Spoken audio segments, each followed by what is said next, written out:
A conversation with Governor Corbett next on Behind the Headlines. This is Behind the Headlines, with behind-the-scenes analysis on issues affecting Pennsylvanians, sponsored by the Susquehanna Valley Center for Public Policy. Now, here's your host. Hi, welcome to a new edition of Behind the Headlines. I'm Charlie Greenewalt, Senior Fellow for the Susquehanna Valley Center for Public Policy, and we want to welcome you to a full new year of programming Behind the Headlines by the Susquehanna Valley Center for Public Policy. Again, we want to remind you can catch our shows throughout the Commonwealth on cable, and we're particularly grateful to Comcast. And we also want to point out that you can catch our shows on archive at the voiceofpa.net at our internet radio station, and you can find them on YouTube. And we also have a presence, of course, on Facebook. And the person that handles Facebook for us is my co-host, Mara Donnelly. Mara, Happy New Year to you. Happy New Year, Charlie. Why, we have a special edition show today to start the new year, and we couldn't have a better guest to start the new year with. We have had him as a guest before when he was the Commonwealth's Attorney General, and he turned out to be one of the best, one of the finest Attorney Generals we've ever had, if not the best ever. Of course, he is now our governor, and we're talking about Governor Tom Corbett. It's been about a year since you've assumed office. And Just about a week shy. And we wanted to ask you, now that you've seen the lay of the land, you've been in the office, you've been working for change, what do you foresee down the pike in the next year? What will your administration be working on and for in the next year? Well, we're going to continue what we've been doing for the last year. We made a lot of changes. I think we've changed somewhat of the culture of Harrisburg in many different ways, starting this past year with changing the culture of spending more money than you have. We brought in a budget on time that reduced spending by over $1 billion. First time that's happened in anybody's memory here in Harrisburg in the reduction of spending. First time it was done on time in 9 years. And that is, you can't spend more than you have. And we adopted that philosophy. We think we're going to going to keep to that. We're committed to that. And we have, as you know, it's still a difficult time. The economy hasn't come back as much as we would like it to. So the next budget that we're working on right now, that'll be presented to the General Assembly in the first week of February, again, is another very difficult budget. But I think after that, as we start to see the economy, particularly here in Pennsylvania, start to turn, and I think it is turning. I think we have great growth ahead of us starting next year and the years after that. But we still have some controls that we have to put in and get our spending under control. You know, because it's this time of year, you're 1 year in, everyone's assessing you. And it's kind of fun to read at times. I don't know if you find it amusing, but it is fun. But you've been referred to as everything from a kindly uncle to a governor in hiding and a recluse. What word would you use that best describes you in your first year here? What word would I use? Or phrase. Well, I would guess I would say a thoughtful, dedicated public servant is what I would use. Because as governor, as compared to some of my predecessors maybe, I believe I need to have the plan and put it out there after I am comfortable with it, as we did as a prosecutor. I'm a prosecutor by heart. You build your case and then you present it. You don't come out and make proclamations and then try and prove what you said after the fact. So that is a complete difference, obviously, than my predecessor. And I think we've been able to accomplish it. I think the untold story of last year, of what we did, is we were able to balance that budget, get it done on time, work with the legislature. We got tort reform, we got property tax reform. We were able to start growing an industry in Pennsylvania.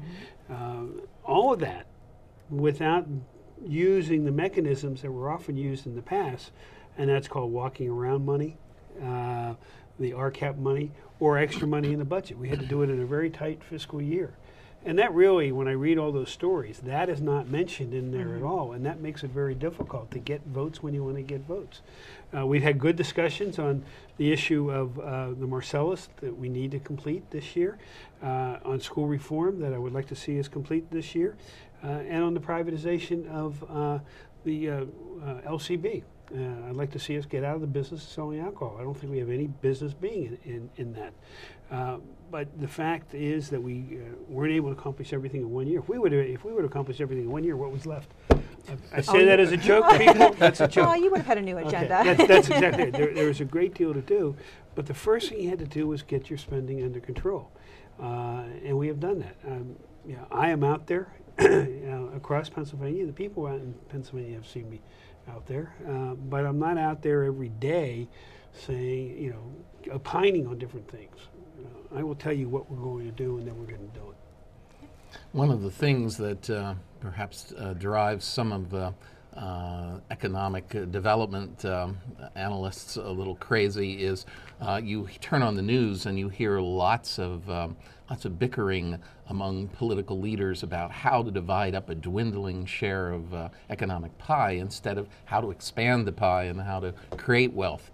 Now, your administration has gone and spearheaded a change in tort reform, which should improve the business climate in Pennsylvania. What other things do you see coming down the pike, Governor? Well, Charlie, you're absolutely right. Too many times we're looking at how to divide that pie. If you look at the pie as the budget, we have three huge cost drivers that take up most of the pie. Department of Public Welfare, Department of Corrections, and our education budget. After that, there's not much left. And the only way you can deal with that is to bring the reforms that are necessary to get our welfare costs under control.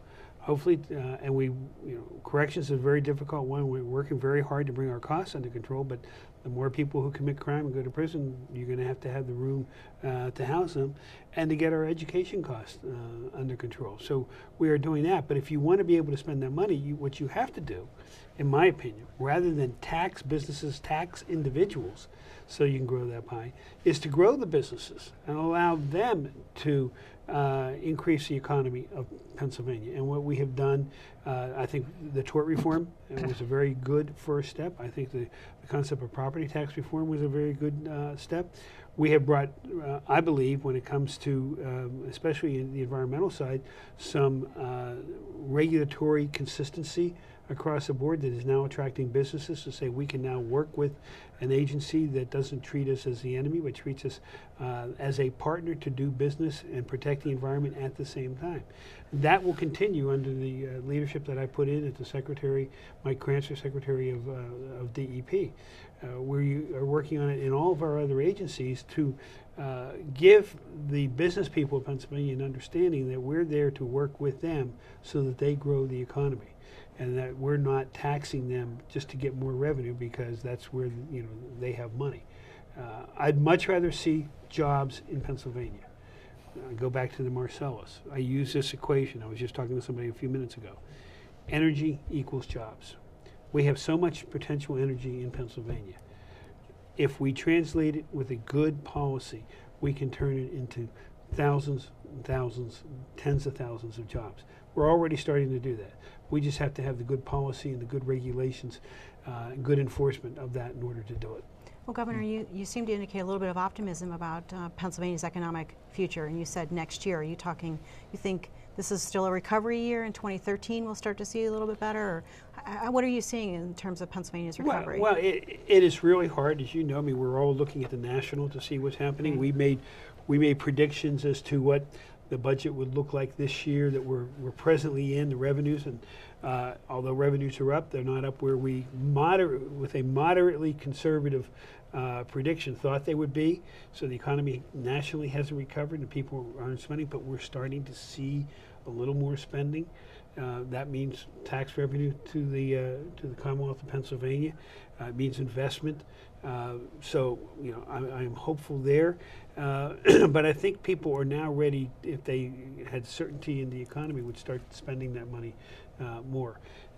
With the development of various industries, our life science industries in Pennsylvania are tremendous. The biotechs, the pharmaceuticals, they are growing. We're talking to different companies to open up more businesses here in Pennsylvania. In fact, I'm taking a trade mission in March to France and Germany, talking to companies that are already doing businesses here to get them to grow and add more people.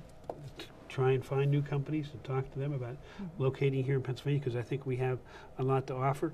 But then I'll go back to the energy industry of Pennsylvania has great potential as we see them grow. And we're in competition to get a lot more jobs from that. We're also working very hard down in the southeast with the Port of Philadelphia. I've made a big commitment to try and get that river dredged so that we can take in the ships that will be coming through the Panama Canal in 2014 that would not fit up the Delaware River right now. We got to go down 5 more feet. Oh. We've been fighting a battle with the various states to get that done, and the federal government. We're committed to the port there through the Philadelphia Regional Port Authority and to build that. So the potential is there. It's a matter of giving people some confidence in the regulatory scheme and in the government of Pennsylvania. You mentioned education a few minutes ago, Governor. What do you think, how would you portray what happened to the administration's attempts to spearhead education reform this past year? And as you said, it's only 1 year. What do you think, how are you going to proceed with education reform in this next year and in the rest of your first term? Well, there's a couple things going on with education. One is obviously the budget. And I think we have to address it, remind people that the federal government reduced their commitment to Pennsylvania, that President Obama and the Congress had given Ed Rendell that went directly to the states, to the districts, the school districts in Pennsylvania. We actually went back to the level that state spending used to be at before Governor Rendell reduced it. We brought it back up, and we hopefully will keep it at that same area. While we're looking at that, though, we have problems with school districts in Pennsylvania that need to be addressed. The Chester Upland School District is a prime example of that. There's a number of other school districts that we have to start taking a look at how we spend, how we deliver the money to those school districts. One of the ways to do that is to look at the issue of school reform, as I call it. I look at the end result. What is our graduation rate? And it's amazing, our dropout rate, I'll use that term, is pretty much consistent with the same number of people that are in the welfare or in the corrections who do not have a high school education. So if we have failed in the school systems, if they aren't graduating, we end up spending more money on those people as they become clients of the state one way, shape, or form. If I'm looking for money in the long term, it's to reduce our welfare costs by getting people back to work, getting them their education. It's to reduce our corrections by having less prisons because less people will be in prison. It all goes back to the education. So what we have been doing for decades is not working. And that is clear. So I think we need, and we'll work with the legislature, continue to work with the legislature to get that school reform. There are opponents to that. And we all know who they are. They want the status quo. Well, the status quo has not been working. So we need some charter reform was part of it. We need to increase, as the funds become available, the education income tax credit, which we know works. And we need, I believe, school vouchers, school choice, that people can go to a school nearby, coming from the failing schools of Pennsylvania. Now, you hate to say failing schools, but we know we do. We have buildings that are failing. And why should a child who lives in that neighborhood be condemned to go to a failing school if they cannot take just the state contribution, not the local, just the state contribution to a nearby school if it has a vacancy, and they can take them and put them in there, whether that school is a public school, a charter school, or a private school. And as our viewers have heard many times here, Mara, goodness, every industrialized developed country in the world has educational choice except us. But this would be a good point. We're going to take a break, and we'll be right back with Governor Corbett after this. Behind the Headlines is brought to you as a public service by the Pennsylvania Business Council, envisioning a commonwealth in which residents enjoy a very high quality of life in sustainable communities. The Council works aggressively to define key long-term policy strategies and solutions that make the Commonwealth more competitive, creating and sustaining a better Pennsylvania. Additional underwriting provided by the Worrell Corporation Foundation, based in Carlisle, Pennsylvania, by the Edward H. and Jeannie Arnold Foundation, and by the Pennsylvania Manufacturers Association. Business in Pennsylvania is our business. Behind the Headlines is also supported as a public service by Daily Express, transporting construction, farm, and industrial equipment throughout the United States. And by Penn Waste, your best local choice for your waste removal and recycling needs. Welcome back to Behind the Headlines, and we're fortunate enough today to have Governor Corbett with us, and I believe it's your turn, Maura. It is my turn. Governor, you recently put in place a spending freeze and looking at a little bit of a shortfall as we head into another tough budget season. So I'd really like to know if you could do it all over again, would you take the no new taxes pledge? Yes. I don't think that the people of Pennsylvania want to pay additional taxes. Some people do. But the general consensus in my mind is that they know they want us to live within our means. We went from a $22 billion budget to almost a $29 billion budget over 8 years. The cost of inflation didn't even come close to that. I mean, we just outspent everything we had. They want not only state government, they want local government, they want federal government to live within their means. I made a promise to the people of Pennsylvania that I wasn't going to raise taxes. I think they want me to keep to my promise, and I'm going to. Great. Governor, transportation infrastructure financing is something that we hear talked about frequently. Pennsylvania has more bridges than any other state in the union. Of course, we also have more miles of state highway than all of New York, what New Jersey and New England put together. So there is a ready recipe for deteriorating roads. What is your administration aiming to do now that Act 44 didn't pass muster with the federal government? Certainly didn't pass muster, did it? And to take an act and put that into place without having the agreement from the federal government ahead of time, I think was a mistake. It's easy Monday morning quarterbacking, but clearly it was a mistake. It created high expectations. Well, it created tremendous expectations. And we thought it was solved. Well, and I go back to you said about being the recluse into something. I'm the one that tries to figure out what's going to happen and then do it, rather than saying, well, we're going to do this and see what happens. I think it's very important that you have a plan that is workable and you know is workable. So that's exactly what we're working on right now. What's the big problem in Pennsylvania right now? We don't have enough money for the roads and bridges, and part of that reason is we don't. In some factor, is the fact that cars are more fuel efficient. People watching this person, what do you mean? Well, the vast majority of our money for roads and bridges comes from the gasoline tax that you pay at the pump, and cars that used to be getting 15, 16 miles to the gallon now are getting 35 miles to the gallon. Well, the more we move those CAFE standards higher, the less money we receive. But that doesn't mean that we have less use of the highway. In fact, we have more use of the highway. We're not that far from Interstate 81 right here, and I remember when it was built. That road is completely used at higher volume than it was ever planned for. So those who were doing it then didn't really plan for what was needed, and we have to take a look at that. So we're in the process of and working on it, and not as fast as some people would like, but I want to get it right. I just don't want to take a shot and see, well, maybe this will work. I'm coming up with somewhat of a fix in the short term, but then come up with a long-term fix. How do we make up for the difference of not having all the gas tax? And do we want to raise the gas tax? And you heard me just say, we're not going to increase the gas tax or a tax at this time, because I don't think the people of Pennsylvania can afford it. I don't think business can afford it. Everybody goes, oh, it's just 4, 5, 6, 10 more cents at the pump. Mm-hmm. When that gas is at $4 a gallon, which everything I've just recently read, and you probably heard, it could be back to that by summertime. There's some scary things happening that might exactly make it go really high by the time people want to go on vacation this year. That's exactly right. You talk 5, 6, 7, 8 cents a gallon. At if you have a big vehicle, as some people have, or even a 10-gallon tank, that adds up very, very quickly. And I know people say, well, they won't see it over the period of time. Yes, they will.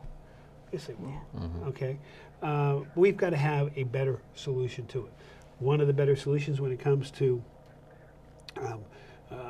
the high occupancy roads are to privatize, not the road itself, but additions to it, additional lanes, work out with the 3 Ps, public-private partnership, work with that. We're taking a look at that. But you don't come into office and in 1 year completely change the whole thing around. I'm a very careful person. As I build a case, we do the same thing. Good. Well, Governor, shift gears a little bit here. What do you see as the biggest surprise from your first year? What did you not anticipate coming into this job? There's a lot of things that were mini surprises, but I guess what I didn't anticipate is the demand for the time that everybody wants a piece of you. Oh, that's hard when you're a recluse. Well, it's hard when you're Attorney General and you're used to setting the same pace. A lot of people don't want to see the Attorney General. What's the Attorney General doing here? What's the U.S. Attorney doing here? But there's a lot of people that the demands on your time was a little bit of a surprise. Good. Well, let me ask you about one thing that attracted a lot of attention for a brief period of time this autumn, and that was the proposal by Senator Pileggi to change the way that Pennsylvania would award its electoral college votes.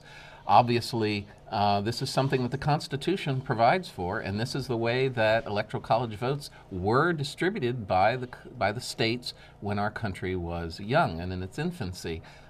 This is something that several people are still believing that would be a good thing to do. Now, you've indicated publicly, please correct me if I'm going off course here, that this is something that you're not going to put a lot of emphasis on in the upcoming months.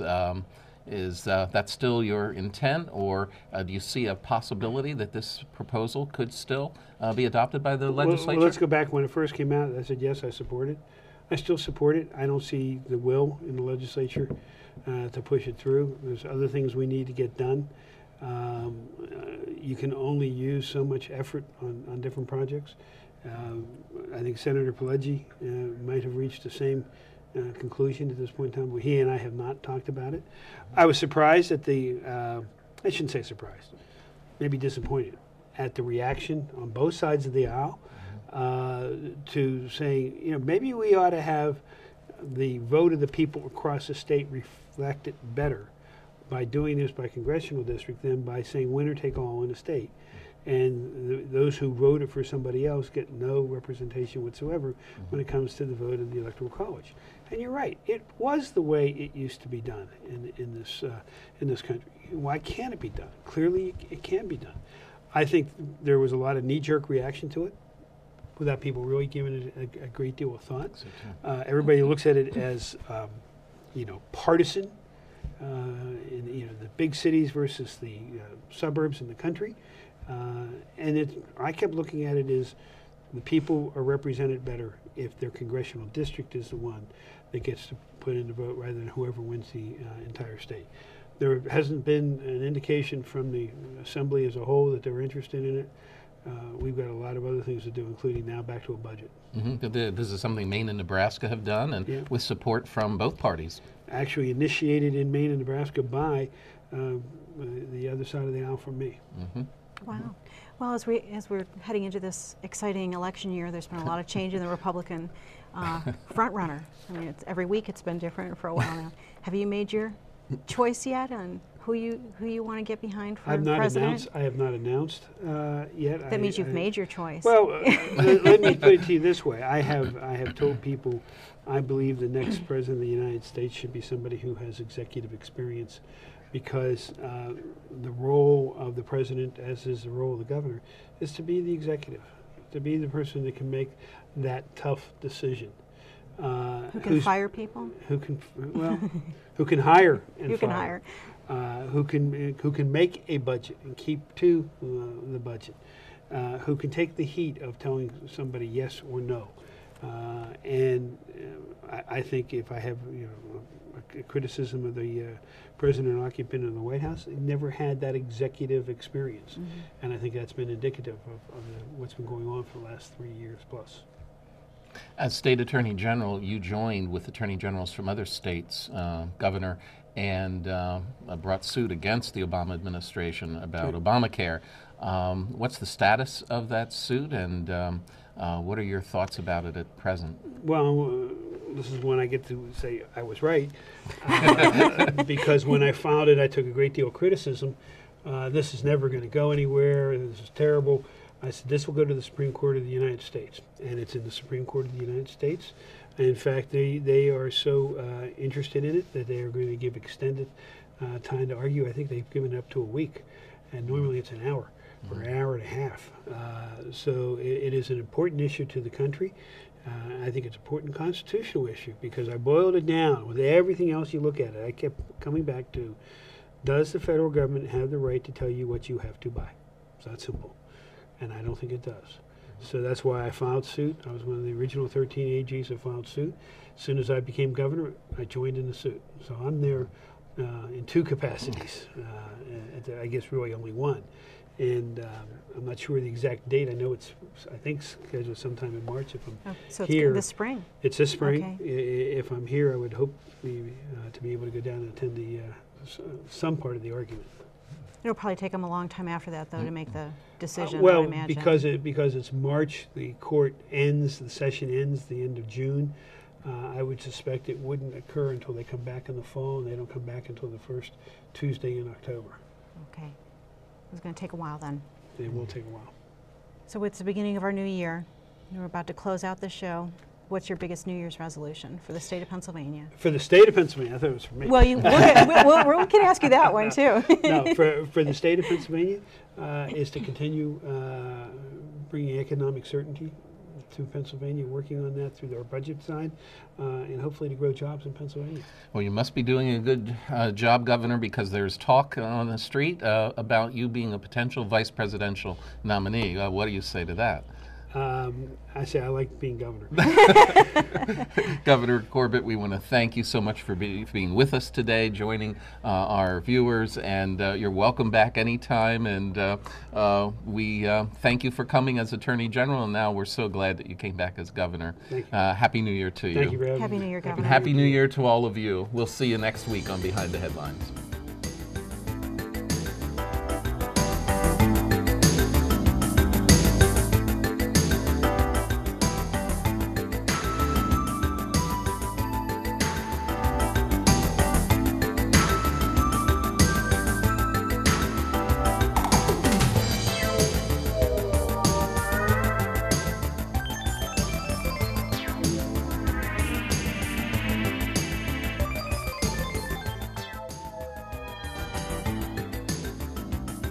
Behind the Headlines is a production of the Susquehanna Valley Center for Public Policy, a nonpartisan, nonprofit research organization helping Pennsylvania build a brighter future.